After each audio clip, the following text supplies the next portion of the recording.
Now, remember back in the day, it looks like a lot of times they showing hints of going to the one show, or maybe even putting all the titles where the titles can go back and forth. Do you see a need, if they was to not do that, leave it just Raw, SmackDown, World Championship, and US on SmackDown, WWE, and well, you know what I'm trying to say. Split the champions and then. Do you see maybe a return of one of your favorite titles, the European Championship, or maybe even say Hardcore Championship? The reason I would say no, only because if you think about when they had the WWE Champion and Intercontinental Champion on one show, and then they had the World Champion and the United States Champion, then they had the two separate Divas Champions, they just merged the Divas together and just had the Divas Champion bounce back and forth. Do I think they need to merge the Intercontinental and US?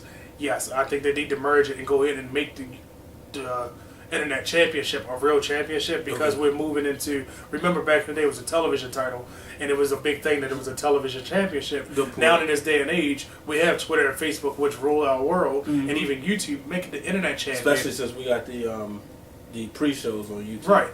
Make it the Internet Champion, and that could be a champion that's featured there, and they're featured on Raw and SmackDown that way, and then keep your World Champion separate.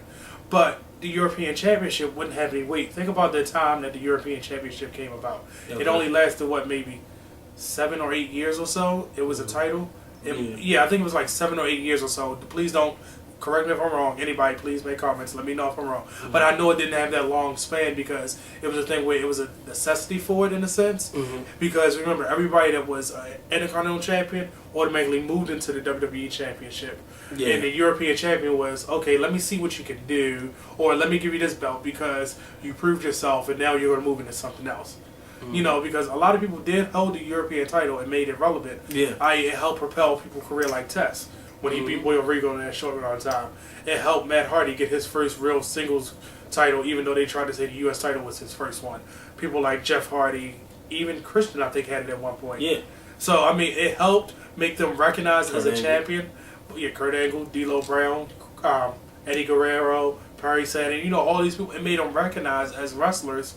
But to bring a title like that in would be no weight to it. It would just be like, I hate to say it, TNA, how they have their television champion, they just finally start spotlighting it when they gave it to Devon, and it's actually being utilized.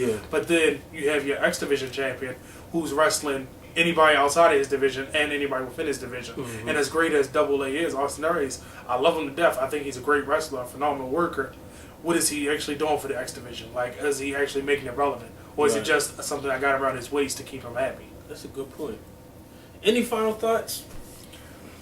I personally am waiting for the spinner belt to go away. I understand that it's a merchandise game, and I'm all for you. If you know you got to make some money one way or the other, kids love it. But to me, the spinner, first off, was back in the day when everybody had spinning rims, and that was how many years ago? I just think I'm glad it stopped spinning. But if you look at it, it says WWE Raw in there. So when the champion was on SmackDown, it was kind of awkward. But it just doesn't. No, it says SmackDown. I thought it said Raw inside. No, they switched it because it was Cena first. One he was on SmackDown. Okay, because I know it says WWE Raw. I just don't like the way that the belt is shaped. Okay. I don't think it, like, if I was in the WWE, honestly, I'd be like, I'm good just as world champion.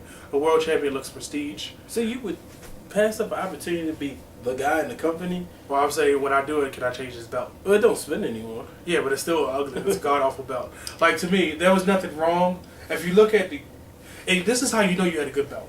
When the Undisputed Belt came out, and then remember when Stephanie announced that she was making her own tag team? Remember how they split the tag team belts up, and one was for SmackDown, which looked like the old tag team belts, but now they were just blue. And then the Raw World Tag Team the World Tag Team Champions looked like the Undisputed Belt, but just smaller. The Undisputed Belt just showed, wow, I'm a champion. So did this one show, wow, I'm a champion. Even their shows, even with the rubies around it, it made it seem like it's prestige. I'm champion. Even here, I'm champion of the world. Same thing, the world. The spinner belt is just the logo in the center, and it's just a whole bunch of bling. It looks like, to me, it feels like when kids wear it, it's a kid's toy. It's it's for kids. It's just like if you were to have things around your neck, the little things out of the bubblegum machine. That's how I feel about that. Well, I would say this. I think that it should be a belt just for Cena. I don't think everybody should have the belt. That's always been my opinion. Austin had the Smoking Skull. Edge had the rated R.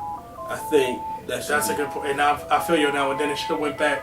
Not necessarily saying it should have went back to the Undisputed. That's what but it should have been a new belt because you have so many different belt companies and different, except for the people that make the pennies. Just don't have them make it. Right. But I just feel like you need another belt to have prestige to it. Like, it was nothing wrong with the Intercontinental title before Cody changed it. I just understand why they wanted to change it up a little bit. And it could have been Cody's idea. I don't know what the creative thought was behind it, but it had some prestige to it. So. Well, I'm going to say this, and I'm going to finish off as far as the belts. I will say this. CM Punk, you promised us a new belt. You said that you was going to change the spinner because it was so awful ugly. Where are we? A year later almost. And I'm still waiting for and we're still spinning. And that's all I got to say about that. Ladies and gentlemen, thank you for joining this episode of the Wrestling Realm, the segment, Mr. Main Event's Thoughts. Brandon, I want to thank you for joining us. No problem. This will not be this, guys. He will be bringing the best of the best of the best indie wrestlers right here to the Wrestling Realm, ladies and gentlemen. And then when 5 years later, maybe even 2 years later, you'll be like, I remember that guy when he was on the Wrestling Realm. Now he's WWE Champion. You never know. Until then, here to say I saw him first. Exactly. Or what was the cliche? I was there. I was there. Until then, this is Brandon. I'm Mr. Main Event Brian Waters. Follow on Twitter at Mr. Main Event B-Dub, at Wrestling Realm. Make sure you follow Real Dwayne Allen too, at Dwayne Allen 24. Got anything? You on Twitter? No, you know I'm anti-Twitter. We're going to get Brandon on Twitter one day. I'm on Facebook. The fans will want to see you. Like I said, this is just the beginning, folks. Big things, and I mean big things. Things people won't even be able to keep up with coming to the Wrestling Realm this summer. And we out. Anti-Twitter.